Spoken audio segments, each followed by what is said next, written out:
ആദ്യമായി തീർത്ഥയെ വേദിയിലേക്ക് സ്വാഗതം ചെയ്യാം. Put your hands together for തീർത്ഥ.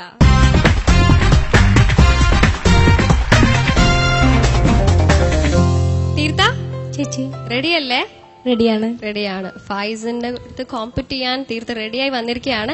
ഏത് സോങ്ങാ സെലക്ട് ചെയ്തിരിക്കുന്നത്? ഞാൻ പെൺകുഞ്ഞി പിറക്കുമ്പോൾ കൊന്നു കുഴിച്ചിട്ട് എന്നാണ് സോങ്ങാണ് സെലക്ട് ചെയ്തിരിക്കുന്നത്. ഓക്കെ, ഇതിന്റെ സന്ദേശം എന്താണ് ശരിക്കും? അനീതിയും അനാചാരങ്ങളും നിറഞ്ഞു നിന്നിരുന്ന ഒരു കാലഘട്ടത്തില് റസൂല് അവതരിക്കുന്നു. അപ്പോൾ അദ്ദേഹം വന്നത് മൂലമുണ്ടായ മാറ്റങ്ങളും ഗുണങ്ങളുമാണ് പറയുന്നത്. പിന്നെ സത്യത്തിന്റെ വഴിയിലൂടെ നമ്മളോട് എല്ലാവരോടും നീങ്ങാനുമാണ് പറയുന്നത്. തീർത്ഥ ഇതിന്റെ ഒരു ഡീറ്റെയിൽസ് പറഞ്ഞിട്ടുണ്ട്. ഇപ്പോ പിന്നെ പാട്ടിന്റെ തുടക്കം തന്നെ അങ്ങനെയാണ്. പെൺകുഞ്ഞു പിറക്കുമ്പോൾ കൊന്ന് കുഴിച്ചിട്ട് കൂത്താടി നടക്കുന്ന കാലത്ത്. വളരെ ഹിറ്റായ ഒരു പാട്ടാണിത്. എന്റെയൊക്കെ കുട്ടിക്കാലത്ത് വളരെ ഹിറ്റായി കേട്ട ഒരു പാട്ടാണ്. ഇതേ ഒരു പിന്നെ സംഗീതത്തിൽ തന്നെ, ഇതേ ട്യൂണിൽ തന്നെ, ഇതേ ശൈലി തന്നെ വേറെയും പാട്ടുകളുണ്ട്. അപ്പൊ നമ്മുടെ 14ാം രാവ് തന്നെ ഒരു പാട്ട് വന്നു, 14 നൂറ്റാണ്ട് തന്നെ. ഇതാണ് ആദ്യം വന്ന പാട്ട്, ഈ പെൺകുഞ്ഞു പിറക്കുമ്പോൾ എന്നുള്ളതാണ്. MG ശ്രീകുമാർ സാർ ഒരു ഇബ്രാഹിം നബി എന്നിട്ട് വേറൊരു പാട്ട് പാടിയിട്ടുണ്ട്. അതൊക്കെ ഇത് തന്നെയാണ്. ഇത് പിന്നെ പലരും പാടിയിട്ടുണ്ട്. ഒറിജിനൽ പാടിയതിനു ശേഷം സിബലേച്ചി ഇതൊക്കെ ഈ പാട്ട് പാടിയിട്ടുണ്ട്. അപ്പോൾ അതുകൊണ്ട് തന്നെ വളരെ പ്രസിദ്ധമാണ് ഈ പാട്ട്. ഇതിന്റെ സന്ദേശം തുടക്കത്തിൽ തന്നെ അത് വളരെ വ്യക്തമാണ്. അനീതിയും അക്രമവും അനാചാരവും പിന്നെ ചൂതാട്ടവും വ്യഭിചാരവും എല്ലാ കാര്യങ്ങളും. ഇപ്പോൾ അന്ധകാരത്തിൽ മുഴുകിയ ഒരു ജനത, അവിടെ നടക്കുന്ന അതിക്രമങ്ങളെക്കുറിച്ച് കാര്യങ്ങളെക്കുറിച്ചൊക്കെ ഒരുപാട് പേര് പറഞ്ഞിട്ടുണ്ട്. പെൺകുട്ടികൾ പിറക്കുന്നത് ഒരു നല്ല ശകുനമായി കാണാത്ത ആ സമൂഹം പെൺകുഞ്ഞ് പിറന്നു എന്ന് കഴിഞ്ഞാൽ ജീവനോടെ അവരെ കുഴിച്ചിടുകയാണ്. അത്ര വരെ അന്ധകാരത്തിൽ ജീവിച്ച ഒരു സമൂഹത്തിന്റെ ഇടയ്ക്കാണ് പ്രവാചകൻ വരുന്നത്. ദൈവത്തിന്റെ അരുൾപ്പാടോടുകൂടി പ്രവാചകൻ വന്നിട്ട് ഈ സത്യസന്ദേശം പ്രചരിപ്പിക്കുകയാണ്. ഒറ്റയടിക്ക് അവരോട് ഇതിനൊക്കെ മാറി നിൽക്കാൻ പറഞ്ഞ് അവർ കേൾക്കില്ല. അവര് സമാധാനത്തില് സ്വന്തം ജീവിതത്തിൽ മാതൃക കാണിച്ചാണ് അദ്ദേഹം ഇതൊക്കെ ചെയ്തത്. സത്യസന്ധനായിരുന്നു അദ്ദേഹം. അൽ അമീൻ എന്ന് പറഞ്ഞിരുന്നു. അങ്ങനെ ഒരു വിശ്വസ്തനായ മുഹമ്മദ് മക്കയിൽ അവതരിച്ചു എന്ന് പറയുമ്പോൾ ആളുകളൊക്കെ പിന്നീട് ഇദ്ദേഹത്തിന്റെ സന്ദേശത്തെ സ്വീകരിക്കാൻ തുടങ്ങി. അപ്പൊ അങ്ങനെയുള്ള ഒരു സമൂഹത്തിന്റെ ഇടയിലേക്ക് പ്രവാചകൻ വന്നപ്പോഴുണ്ടാകുന്ന പരിവർത്തനത്തെക്കുറിച്ചാണ് ഈ പാട്ട് കൃത്യമായി പറയുന്നത്. ഈ പാട്ട് കേൾക്കുമ്പോൾ തന്നെ നമുക്കറിയാം, പെൺകുഞ്ഞു പിറക്കുമ്പോൾ കൊന്ന് കുഴിച്ചിട്ട് കൂത്താടി നടക്കുന്ന കാലത്ത് എന്ന് പറയുമ്പോൾ തന്നെ ഇത് അണ്ടർസ്റ്റുഡ് ആണ്. നല്ലൊരു മെസ്സേജാണ്, ആളുകൾക്കേറെ ഇഷ്ടമുള്ള ഒരു പാട്ടാണ്. അതുകൊണ്ട് തന്നെ തീർത്ഥ ഇത് മനോഹരമായി പാടിയാൽ ആളുകൾക്കത് ഒരിക്കൽ കൂടി കേട്ടു എന്ന ഒരു അനുഭൂതി ഉണ്ടാക്കാൻ സാധിക്കും. സ്റ്റാർ സീറ്റ് ഇവിടെ ഉറപ്പിച്ചു നിർത്തിയിരിക്കുക. കുറെ കാലങ്ങളായിട്ട് മാറിക്കൊടുക്കുന്ന പ്രശ്നമില്ല എന്ന് പറഞ്ഞല്ലോ തീർത്ഥ. അത് തന്നെയാണ് വേണ്ടത്. അങ്ങനെയാണ് ഞങ്ങൾക്ക് ആവശ്യം, ഞങ്ങൾക്ക് ഇഷ്ടം അതാണ്. അതുകൊണ്ട് സാധാരണ പോലെ തന്നെ മോളെ എങ്ങനെയാ പാടുന്നത് അതുപോലെ നന്നായിട്ട് പാടുക. ഓക്കെ മോളെ, all the best. Thank you ചേച്ചി. അപ്പൊ തീർത്ഥക്കുട്ടി അവരുടെ വിശ്വസ് കിട്ടി. നന്നായിട്ട് പാടുകയാണ് വേണ്ടത്. എല്ലാം അവർ പറഞ്ഞ കഴിഞ്ഞ എപ്പിസോഡിൽ പറഞ്ഞ കറക്ഷൻസ് ഒക്കെ മാറ്റിയാ ശരിയാക്കിയിട്ടുണ്ട്. അപ്പൊ ധൈര്യത്തിൽ പെർഫോം ചെയ്തോ. All the best. Let's have A look.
വ്യഭിചാരം മക്കത്തെങ്ങും വളർന്നു. ചതിയും വൻകൊലകളും ജനതയും തുടർന്നു. ചൂതാട്ടം വ്യഭിചാരം മക്കത്തെങ്ങും വളർന്നു. ചതിയും വൻകൊലകളും ജനതയും തുടർന്നു. പതിവായി പതിയെങ്ങും മുസീബത്ത് നിരന്നു. കൽബിംബങ്ങൾ പടച്ചവർ ചോദിച്ചു. അക്കാലത്ത് കഴിഞ്ഞാണില്ലാതെന്നവർ ജീവിച്ചു. പെൺകുഞ്ഞ് പിറക്കുമ്പോൾ കൊന്ന് കുഴിച്ചിട്ട് കൂത്താടി നടക്കിട കാലത്ത് പലവിധ വിഗ്രഹത്തും നാട്ടിൽ പെരുപ്പിച്ച് മനുഷ്യനെ വസിക്കണ ദേശത്ത്. മനുഷ്യനെ വസിക്കണ ദേശത്ത്.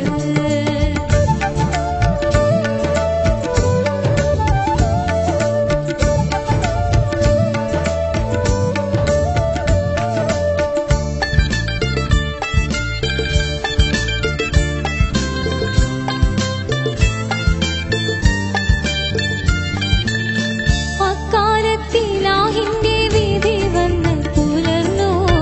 അഷ്റഫുൽ ഖൽഖുൽ ത്വാഹ മക്ക മണ്ണിൽ പിറന്നു.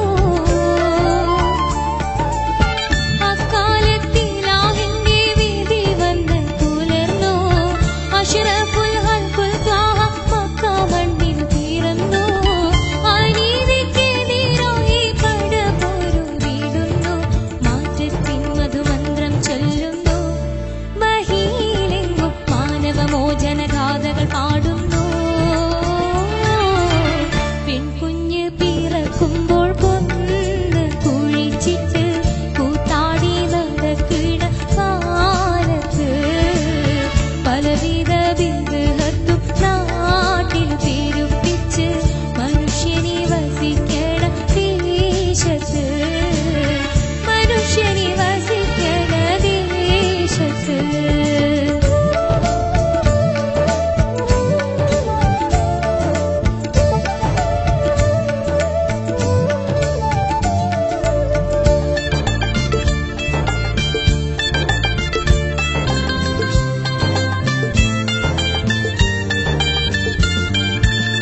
മനുഷ്യന്മാർ കടങ്കലും ഒരുപോലെ സമത്വം. മഹമൂദർ നബി ചൊല്ലി ഇസ്ലാമിൻ മഹത്വം. മനുഷ്യന്മാർ കടങ്കലും ഒരുപോലെ സമത്വം. മഹമൂദർ നബി ചൊല്ലി ഇസ്ലാമിൻ മഹത്വം. വഹിയിലിന്നും കാണുന്നുണ്ടോ അതിൻ പൊരുത്തം. മുത്ത് റസൂലിൻ മൊഴികളതോർക്കേണ്ടേ. ഇസ്ലാമിന്റെ മാർഗ്ഗമിൽ ഇന്നും നമ്മൾ നീങ്ങേണ്ടേ. പെൺകുഞ്ഞ് പിറക്കുമ്പോൾ കൊന്ന് കുഴിച്ചിട്ട് കൂത്താടി നടക്കിട കാലത്ത് പലവിധ വിഗ്രഹത്തും നാട്ടിൽ പെരുപ്പിച്ച് മനുഷ്യനെ വസിക്കണ ദേശത്ത്. മനുഷ്യനെ വസിക്കണ ദേശത്ത്. പെൺകുഞ്ഞ് പിറക്കുമ്പോൾ കൊന്ന് കുഴിച്ചിട്ട് കൂത്താടി നടക്കിട കാലത്ത് പലവിധ വിഗ്രഹത്തും നാട്ടിൽ പെരുപ്പിച്ച് മനുഷ്യനെ വസിക്കണ ദേശത്ത്. മനുഷ്യനെ വസിക്കണ ദേശത്ത്. തീർത്ഥ ചേച്ചി, അമേസിംഗ്. നല്ല സിംഗിങ് ആണ്. Thank you. നന്നായിട്ട് ഇഷ്ടപ്പെട്ടു. ശരിക്കും ഒരു പ്രൊഫഷണലിസം ഉണ്ടായി മോളെ പാട്ടില്. ഇനി നമുക്ക് ജഡ്ജസിന്റെ കമന്റ്സ് എന്താ നോക്കാം അല്ലേ? ഓക്കെ, ഓവർ ടു യു ചേച്ചി. അസലായി പാടി മോളെ, താങ്ക് യു. നന്നായിട്ട് പാടി കേട്ടാ. നല്ല മെസ്സേജ്, നന്നായി പാടി. മാത്രമല്ല ഒരു അനുപല്ലവിയുടെ ലാസ്റ്റ് ഒന്ന് പാടാവോ? ലാസ്റ്റ് മഹീലിന്നും കാണുന്നുണ്ടോ അതിൻ പൊരുത്തം. മുത്ത് റസൂലിൻ മൊഴികളതോർക്കേണ്ടേ. ഇസ്ലാമിന്റെ മാർഗമിൽ ഇന്നും നമ്മൾ നീങ്ങേണ്ടേ. ആഹാ, നന്നായിരുന്നു അത്. ഓരോ സ്ഥലത്തും അത് ഭയങ്കര രസമായിരുന്നു കേൾക്കാൻ. നല്ല രസമുണ്ടായിരുന്നു. പിന്നെ എനിക്ക് തോന്നിയ ഒരൊറ്റ പ്രശ്നം എന്ന് പറയാൻ മാത്രമില്ല, എന്നാലും അത് ചെറുതായിട്ട് പറയാനുള്ളത്, അനുപല്ലവിയുടെ തുടക്കമില്ലേ, ചൂതാട്ടം, ചതിയും വൻകൊലകളും ജനതയും തുടർന്നു. അത് ലിങ്കിന് മുമ്പ് ഒരു പ്രാവശ്യം ആദ്യം പാടൂല്ലേ, ആ പാടിയപ്പോൾ മാത്രം ചെറുതായിട്ടൊന്ന് ശ്രുതിയിൽ നിന്ന് ഇത്തിരി ഒരു മാറ്റം, ഒരു ഫ്ലാറ്റ് പോലെ വന്നുപോയി. അത് തിരിച്ചറിയാൻ പറ്റില്ല, എന്നാലും അവിടെ മാത്രമേ എനിക്കൊരു ചെറിയൊരു തോന്നിയിട്ടുള്ളൂ.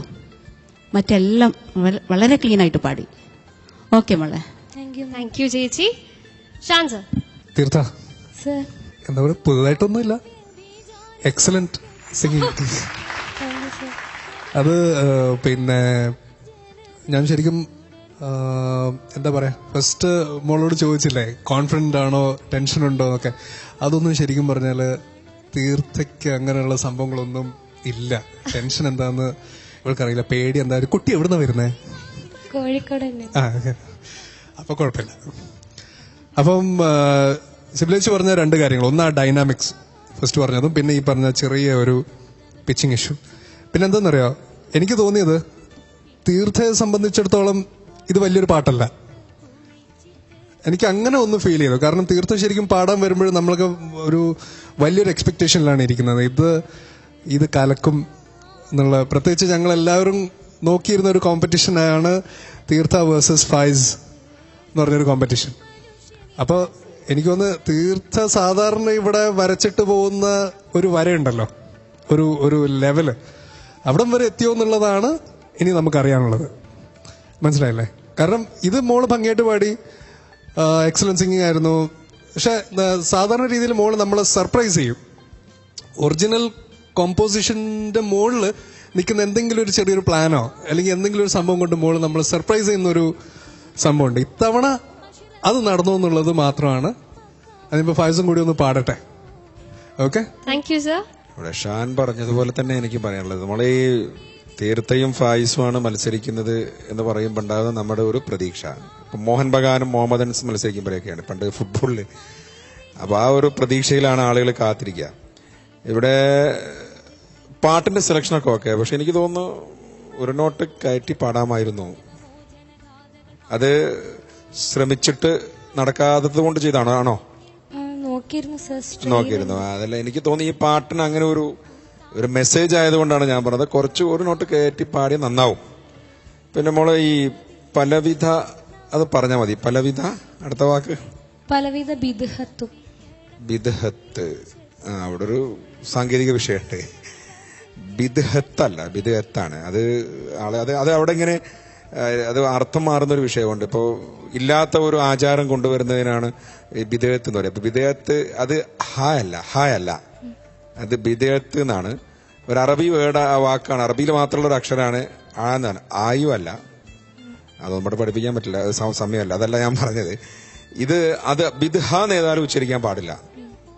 ബിദ്അത്ത് എന്ന് പറയുമ്പോൾ നമുക്ക് അത് ഇത്ര മനസ്സിലാവില്ല. പക്ഷെ ബിദ്അത്ത് എന്ന് പറയുമ്പോൾ കൃത്യമായിട്ട് ഹ പുറത്തു വരുന്നുണ്ട്. ഹായ് അല്ലേ മോള് പറഞ്ഞത്? അത് ആളുകൾ ശ്രദ്ധിക്കും. അതുകൊണ്ട് അത് ഇനി പാടുമ്പോൾ ഇത്തരം വാക്കുകൾ വരുന്നത് പ്രത്യേകം ശ്രദ്ധിക്കുക. ഞാൻ വീണ്ടും മോളിങ്ങനെ പാടിയപ്പോൾ അതിങ്ങനെ ശ്രദ്ധിച്ചു. അത് മാത്രം മോളുടെ ഒരു പറയാ, അത് വരികളിലെ അറബി വാക്കായത് കൊണ്ടുള്ള അതൊരു അറബി വാക്കേ ഇതിലുള്ളൂ. അപ്പൊ അത് മോള് കറക്റ്റായി. ഇതിലും വലിയ കാര്യങ്ങളൊക്കെ ഇപ്പൊ മലയാളക്കര എന്ന് പറഞ്ഞ എന്ന പാട്ട് ഇവിടെ പാടിയിട്ട് ആളുകളൊക്കെ ഇപ്പോഴും അതിന്റെ രചയിതാവൊക്കെ നമ്മോട് ഈ പാട്ട് പാടിനെ കുറിച്ചൊക്കെ എന്നെ വിളിച്ചു സംസാരിച്ചു. അത് ഞാൻ ആ സമയത്ത് പറഞ്ഞു 2 പേർ കൂടിയാണ് എഴുതിയതെന്ന്. അപ്പൊ ഇപ്പൊ രചയിതാവ് PAB അച്ഛനമ്പലം മാത്രമാണ്, മറ്റേയാൾ എന്റെ കൂടെ എഴുതാൻ സഹായിച്ചിട്ടില്ല എന്ന് കൃത്യമായിട്ട് അദ്ദേഹം കത്തെഴുതുകയും പറയുകയൊക്കെ ചെയ്തിട്ടുണ്ട്. അപ്പോൾ ആ പാട്ട് ആളുകൾ ശ്രദ്ധിച്ചു എന്നുള്ളതാണ്. അപ്പൊ മലയാളക്കര എന്ന പാട്ടിലൊക്കെ മോളിവിടെ കാട്ടിയ ഒരു കിടിലൻ പെർഫോമൻസ് ഈ ഒരു നിർണായക മത്സരത്തിൽ ഉണ്ടായോ എന്ന് ചോദിച്ചാൽ ഒരാൾ സംശയം പ്രകടിപ്പിച്ചാൽ കുറ്റം പറയാനാവില്ല. മേഘന, മനസ്സിലായില്ലേ? അതെ. അപ്പോ അതുകൊണ്ടാണ് ഞാൻ പറഞ്ഞത് ആ ഒരു തരത്തിലേക്ക് മോളുടെ ഈ പാട്ട് ഉയർന്നു എന്നുള്ളതാണ് സംശയം. ഏതായാലും മോളെ സംബന്ധിച്ച് ഭംഗിയായി പാടാൻ ശ്രമിച്ചിട്ടുണ്ട്. ഇനിയിപ്പോ ഇതൊരു എന്താ പറയാ, ഒന്നിനൊന്ന് പോരായത് കൊണ്ട് ഫായിസിന്റെ പാട്ടുകൂടെ കേട്ടിട്ട് ബാക്കി കാര്യങ്ങൾ ഞങ്ങൾ തീരുമാനിക്കും. Thank you sir. Theertha, judges പറഞ്ഞ പോലെ മോളുടെ ആ ഒരു ലെവലിൽ എത്തിക്കാൻ പറ്റിയിട്ടില്ല. നല്ല കുഴപ്പമില്ല, ഇനി ഫായിസ് കൂടെ പാടട്ടെ എന്നിട്ട് നമുക്ക് തീരുമാനിക്കാം. 2 ടൈറ്റ് കോമ്പറ്റേഴ്സ് ആണ് ഇന്നിവിടെ പെർഫോം ചെയ്യാൻ പോകുന്നത്. അപ്പൊ എക്സൈറ്റ്മെന്റ് കൂടാണ്. അപ്പം ജഡ്ജസ് പറഞ്ഞ പോലെ ഇനി വരുന്ന സമയത്ത് ലിറിക് കറക്റ്റ് ചെയ്യണം. Okay, all the best. നമുക്ക് റിസൾട്ട് കാണാം. Thank you.